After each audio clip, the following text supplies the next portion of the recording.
ठोक देबोगे हिया पूरा खाके लइकन सीधा डीजे अमित तिवारी डीजे ठोक देबोगे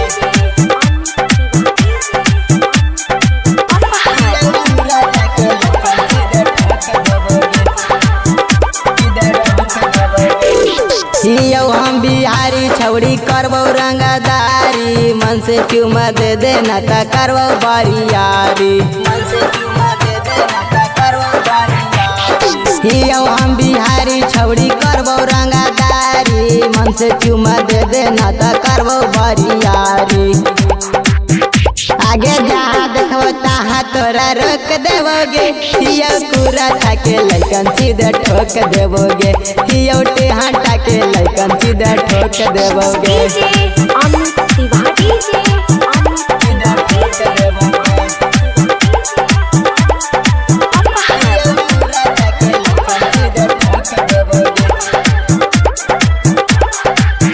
सीधे ठोक देबोगे हमारा आगे छौड़िया बहई बोलतौ कौन गे तोरा पता न हो कि आए हम जहान के डौन गे हमारा आगे छौड़िया बहई बोलतौ कौन गे तोरा पता न हो कि आए हम जहान के डौन गे आगे चाहबो ता ओकर माथा फाड़ देबोगे हियो नवादा के लइकन सीधे ठोक देबोगे हियो लालंदा के लइकन सीधे ठोक देबोगे डीजे अमित तिवारी डीजे अमित तिवारी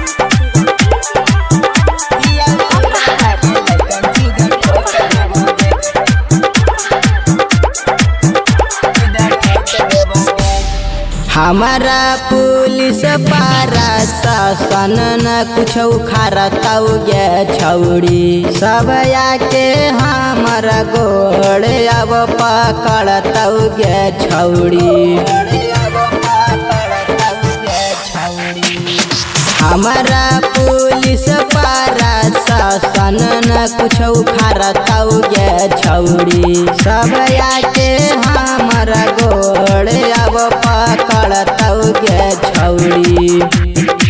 आगे कुछ हम करबू ता कोई खोखा देतोगे हियो पटना के लइकन सीधे ठोक देबोगे हियो गाया के लइकन सीधे ठोक देबोगे डीजे अमित तिवारी डीजे अमित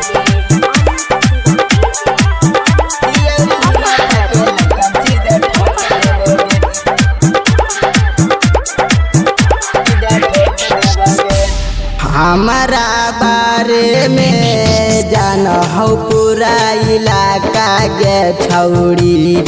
चाहबो जे करके हम छोड़बौ अब पाका गे छौड़ी हमारा बारे में जान हो पूरा इलाका गे छौड़ी चाहबो जे करके हम छोड़बौ अब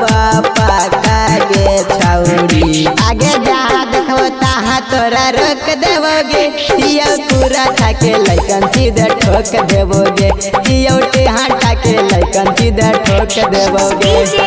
अमित तिवारी डीजे अमित तिवारी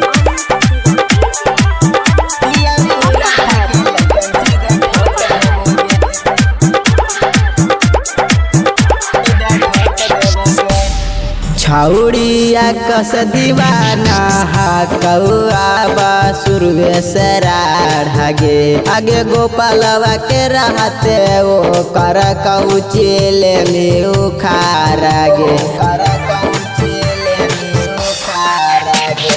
छौड़िया कस दीवाना हा कौआ सुरवे से राढ़ागे आगे गोपालवा के रहते वो कर कौचेले में उखारागे आगे सिका सर हम लेके घूमो कोई बोल देतोगे हियो बरबी खा के लइकन सीधे ठोक देबोगे हियो बेला के लइकन सीधे ठोक देबोगे।